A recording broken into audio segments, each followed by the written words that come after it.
motor Occasionally, yeah, historic racing, yeah. So what are you racing now? Track. What I have got is a Ford Falcon, 1964 Ford Falcon. Rowan Atkinson spent decades making the world laugh as Mr. Bean. But behind the cameras, his private life was quietly falling apart. In 2014, his 24-year marriage ended without warning, and the divorce hearing lasted just 65 seconds. There were whispers about a woman 29 years younger, a famous comedian left blindsided by a newspaper article, and an $11 million mansion at the center of it all. What really happened in the months before his wife walked away? And why does the man who built an empire on innocent laughter seem so unhappy in his own life? The truth goes deeper than anyone imagined. Rowan Sebastian Atkinson was born on 6th of January 1955 in Consett, County Durham, the youngest of 4 sons in a family that lived close to the land and close to routine. His father, Eric Atkinson, had started as a farmer and later became a company director. So Rowan grew up in a home where work, order, and discipline were part of daily life. The setting was quiet and rural, and that quiet seemed to settle into him very early. At school, he was the boy who stayed in the background, watching more than speaking, and feeling more at ease with machines than with people. Long before the world knew Mr. Bean, the shape of that lonely outsider had already started forming in the stillness of his childhood. Once he entered school in the early 1960s, one problem began to define almost every social moment. Speaking felt difficult. Teachers remembered a slight stutter and a face that moved in unusual ways. And those small things quickly became easy targets for other boys. Ordinary moments could turn into ordeals. Reading a paragraph out loud, answering his name during roll call, even asking to leave the room could fill him with dread. Each hesitation drew attention. Each pause invited laughter. So he learned to protect himself by saying less. That habit stayed with him for years. And even after becoming famous, he admitted that the same speech disorder had never fully left him. By the time he reached St. Bees School in Cumbria, he had already stopped trying to blend in with louder boys or win over a room that had decided he was strange. The teasing about his looks and the way he spoke continued, and instead of fighting it, he withdrew even further. He spent more time alone, walking the grounds, studying people, and noticing the tiny things most others missed. He watched how someone raised an eyebrow before a cruel remark. He noticed the swagger of boys who enjoyed being watched. He saw the smirk that appeared before the laugh. Without knowing it, he was gathering material. Years later, those same silent observations would return in the exaggerated glances, stiff movements, and wordless confusion that made Mr. Bean unforgettable. Although he seemed unremarkable to many people around him, his schoolwork told a different story. He was especially strong in physics and maths, and that ability gave his life a clear direction. In 1973, at 18, he won a place at Newcastle University to study electrical and electronic engineering.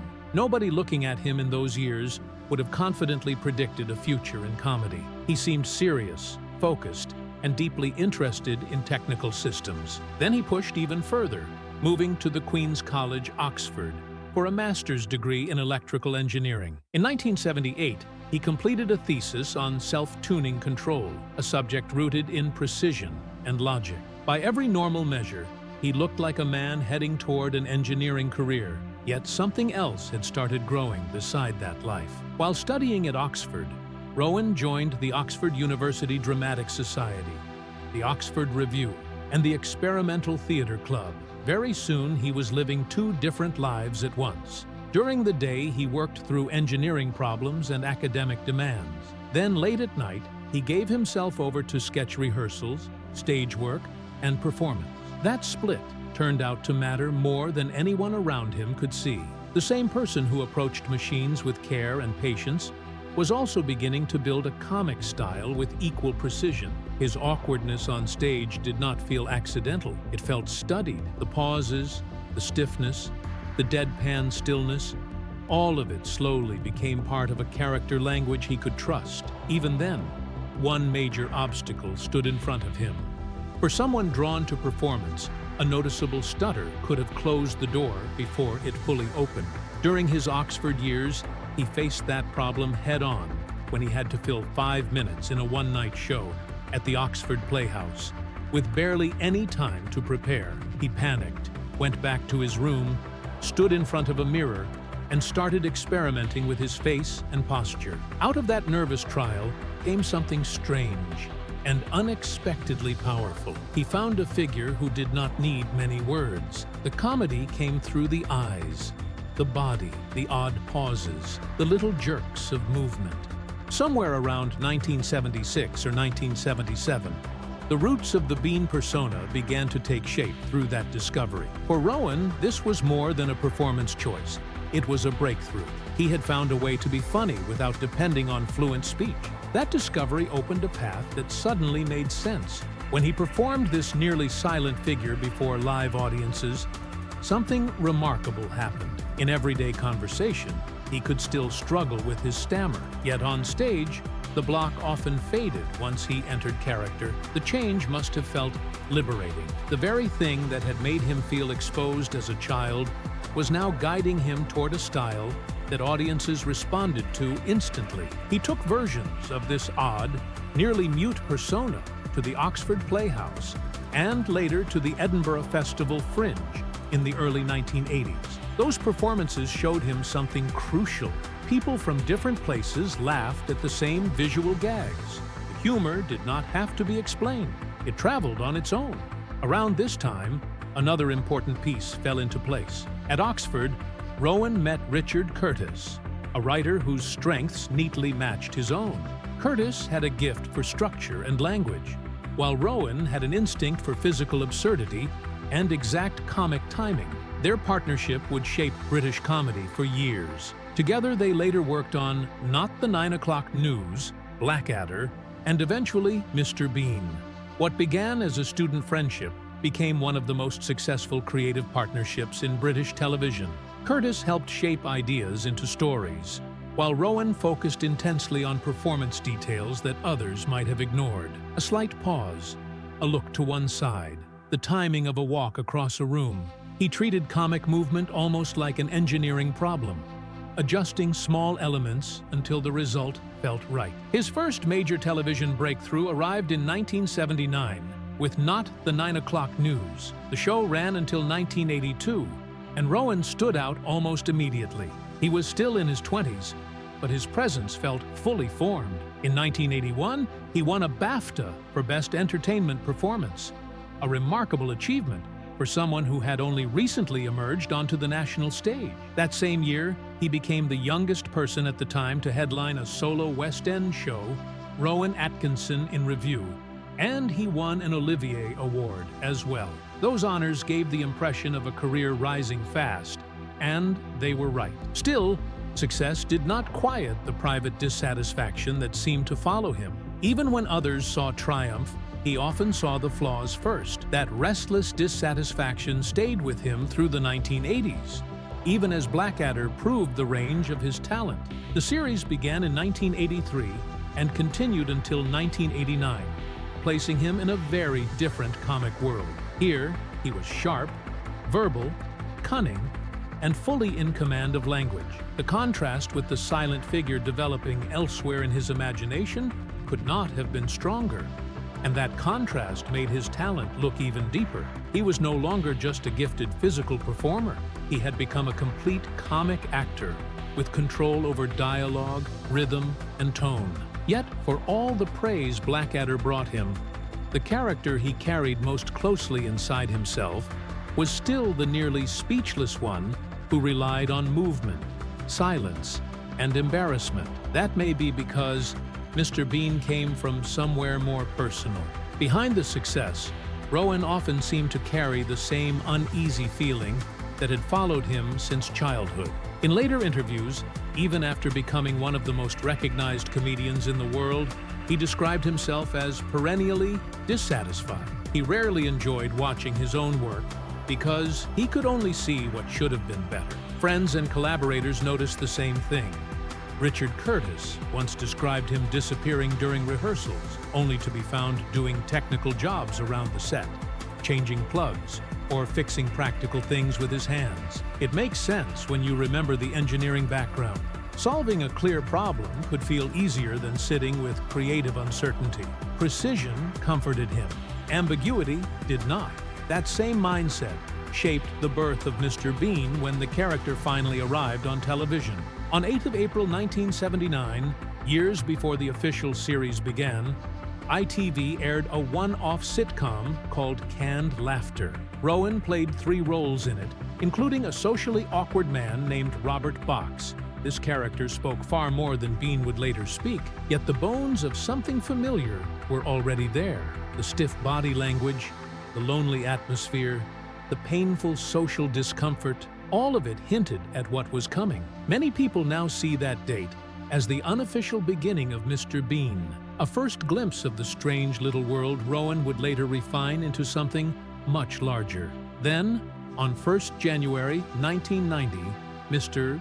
Bean made his official television debut on ITV, and the response was immediate. The first episode drew 13.45 million viewers. For a show built on very little dialogue, that number was astonishing. Audiences watched this odd man sit an exam, cause trouble in church, and bungle ordinary situations with complete conviction. What made the character so powerful was the clarity of the visual storytelling. There was no need for long explanation.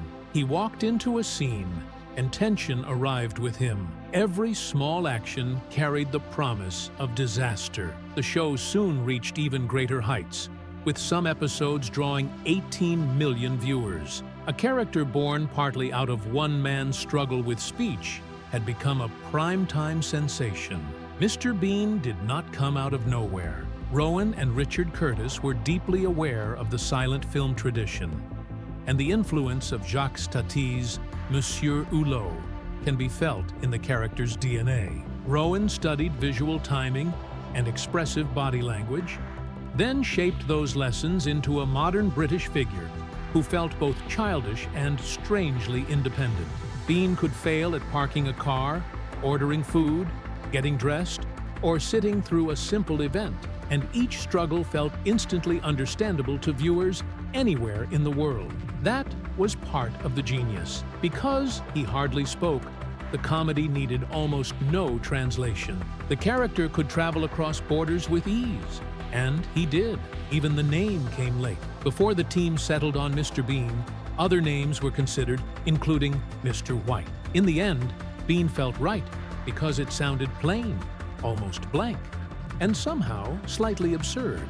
That suited the character. He seemed like a man who had appeared in adult life without fully learning how it worked. His clothes strengthened that impression. The tweed jacket, the narrow red tie, the slightly shabby look, and of course, the little Minnie all told the audience something before he did anything at all. He looked close enough to normal to move through the world, yet offbeat enough to make every room feel unsafe the moment he entered it. As the series grew, Rowan's perfectionism became part of its method. Crew members described him focusing on every detail, from the exact chair in a room to the feel of the space around him. He could become consumed by whether a scene had the right texture. This attention helped make Bean so exact, but it also came at a cost. Rowan later spoke openly about perfectionism as something corrosive rather than admirable. He did not experience it as a gift. He experienced it as pressure that never settled. Every joke could be improved, every scene could be adjusted, every performance could have been stronger. That inner tension may explain why the original live-action Mr. Bean series remained so small in number. From January 1990 to November 1995, the original television run produced only 14 episodes. That is one of the most surprising facts in British television history. A character known almost everywhere came from a body of work that was actually very limited. Rowan did not want to rush Bean or flood the public with too much of him. He believed the character worked best when used carefully, and that restraint gave each appearance a special weight. New episodes felt like events.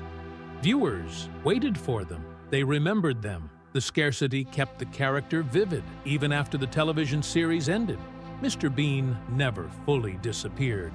He returned in comic relief sketches across the years, beginning in March 1991 with a sponsored silence gag at a police station. More appearances followed, including a blind date spoof in 1993 and the Torville and Bean sketch in 1995. These short pieces kept the character alive in the public imagination without exhausting him. Then came the films, which proved just how global Bean had become. Bean, the ultimate disaster movie, arrived in 1997 on a budget of $18 million and went on to earn more than $251 million worldwide. That success was especially striking in the United States and abroad, because it confirmed that Bean's appeal did not depend on British television culture alone. The character could walk into cinemas across the world and still connect. A decade later, Mr. Bean's Holiday took him across France toward Cannes and earned over $232 million globally on a $25 million budget. Once again, the international audience carried much of that success. The near silence of the character was not a limitation. It was one of his greatest strengths. Children understood him. Adults understood him. People who shared no language with each other could laugh at the same scene. That wide reach only continued with the animated series, which first launched in 2002, returned in 2015 after a long gap, and kept bringing the character to younger audiences who had not grown up with the original show. By 2025, the animated world of Mr. Bean had grown to 156 episodes plus a YouTube special, with Rowan himself continuing to voice the character. By the middle of the 2010s, something had started to crack inside Rowan Atkinson. To the world, Mr. Bean was still a giant. The character had traveled across more than 200 countries, pulled in an estimated $1 billion for ITV, and stayed one of the most recognized comedy figures on the planet. Yet the man who created him had begun speaking about him in a very different way. Atkinson called Bean a little sad and rather one-dimensional. He admitted that playing him no longer felt light or fun. As he moved deeper into his 50s, the role began to feel less like a triumph and more like a trap. The fame kept growing. The demand never eased, and with each passing year, he seemed to feel more boxed in by the face the world refused to forget. That pressure did not come from fame alone. It also lived inside the work itself. Mr. Bean looked effortless on screen, but the process behind it was brutally exact. Since the comedy relied so heavily on movement, silence, and timing, there was no easy way out when a scene failed. A single hand movement in the wrong place could break the joke. A small delay could flatten the whole moment. Atkinson once described being funny as agony, and the more he stayed in the business, the more uncertain and depressed he felt. Even when people laughed, he worried that only part of the room was laughing. That kind of thinking wears a person down. 14 episodes of the original series took years to make, and every minute demanded an exhausting level of control. What made this harder was that Atkinson had always been much more than Bean. He held a master's degree in electrical engineering from the Queen's College, Oxford. He built a wide career that included Blackadder, one of the most admired British comedy series ever made, along with stage work that earned serious praise. He had more than 50 acting credits spread across decades. Still, none of that seemed to matter in public. Interview after interview, red carpet after red carpet, people pulled him back to the same image. Bean followed him everywhere. He once said he would rather be known for his work than for his face. But the fame attached to Bean was so overwhelming that it swallowed everything around it. Then there was the way Atkinson saw himself, which made the burden even heavier. He has openly admitted that he is never fully satisfied with his own performances. He did not speak about this like a useful habit. He described it as corrosive, something negative, something that kept eating away at him. On set, that meant endless retakes and constant scrutiny. Crew members noticed how difficult it was for him to relax. When people asked if he was pleased with the final result, his answer usually leaned in the same direction. For him, the glass was always half empty. That is a hard way to live when your job is to create joy for millions of strangers. So, while audiences saw a man making faces and turning awkward silence into laughter, the private reality was much colder. Atkinson had already shown how protective he was of his inner life. In 2004, a British newspaper falsely claimed he was on the edge of a nervous breakdown and receiving treatment for severe depression in an American clinic. He sued and won substantial damages. Even that victory said something painful. It showed how easily his privacy could be invaded once fame had made him a public target. He later spoke about fans shouting across restaurants, asking him to pull funny faces. He truly hated it. People thought they were calling out to a comic genius. In truth, they were reaching through the mask and ignoring the person underneath. That split between image and reality became even more painful when his personal life began to unravel in public. Rowan Atkinson married BBC makeup artist Sunetra Sastry on February 5, 1990, in New York City. They built a family together and had 2 children, Benjamin in 1993 and Lily in 1995. For many years, their marriage seemed steady and private. During that time, they were also building an $11 million mansion in Oxfordshire. Then, in 2014, the marriage quietly broke apart. A year later, on November 10, 2015, Sunetra was granted a divorce in London on the grounds of Atkinson's unreasonable behavior. The hearing lasted just 65 seconds. For a man whose most famous role carried such a harmless image, the end of the marriage brought a level of public embarrassment that cut far deeper than tabloid drama. The story only became more intense when details of his new relationship emerged. Atkinson had met actress Louise Ford in 2013 while working on the West End play Quatermain's Terms. She was 29 years younger than him. At the time, she had also been in a 2-year relationship with comedian James Acaster. What gave the story its sharp edge was the way it came out. Acaster reportedly learned that Louise had left him for Atkinson through a newspaper article, not through a private conversation. Once the tabloids had that story, they ran wild with it. Atkinson, then 58, was dragged through headlines and judgment. The press painted him as the villain in a messy personal drama, and that image spread fast. At the same time, the gap between Bean and Atkinson kept showing itself in strange ways. On screen, Mr. Bean drove a battered little Mini and stumbled through life with comic clumsiness. Off-screen, Atkinson had a serious passion for rare performance cars. One of the most striking examples was his McLaren F1, one of the rarest road cars ever built. In August 2011, he lost control of it near Peterborough and crashed into a tree, fracturing his shoulder blade. The repair bill reached an astonishing $910,000, setting a British insurance record. It took more than a year to restore the vehicle. What made the story even more surprising was that this was not the first time he had crashed that same car. He had done it once before in 1999. Even in stories about machines, his life never seemed simple. All of this fed into a deeper truth that Atkinson has admitted more than once. The work drained him. The smile people expected did not come easily. In late 2025, while promoting Man vs. Baby, he spoke about living inside a Christmas-themed production bubble for 13 straight months. He joked about it, but the fatigue still showed. He called himself a tortured micromanager, someone who examines every second of his own performance. He has often said that the responsibility of being funny is taxing. That is one reason he leaves such long gaps between projects. He knows the world sees a comic figure. He knows the public expects ease. Yet for him, the process is loaded with pressure from beginning to end. Even his family story now carries that same sense of complexity. Atkinson has 3 children from 2 relationships. Benjamin and Lily were born during his long marriage to Sunetra.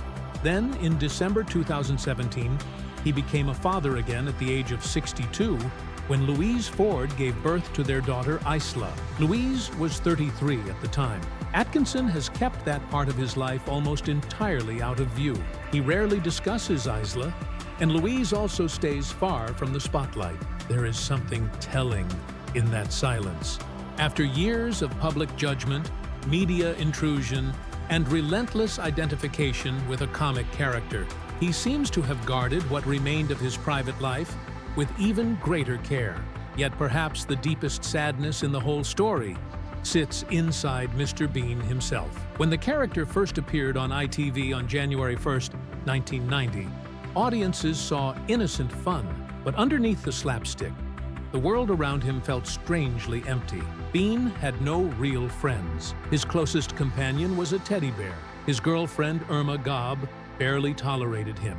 He lived alone. No family was ever mentioned. He struggled with basic social situations and often seemed lost in moments that ordinary adults manage without thinking. Some observers have argued that he seems emotionally stuck at the level of a young child. That idea changes the tone of the character. The laughter remains, but it begins to carry a quiet loneliness. That loneliness becomes more unsettling the closer you look at his actions. Bean does not always create trouble through innocence alone. Quite often, he knows exactly what he is doing. In the exam episode, he tries to copy another student's answers and hide the evidence. In restaurant scenes, he avoids embarrassment by secretly pushing unwanted food into another person's handbag. He watches, waits, and acts when nobody is looking. That gives the character a sharper edge.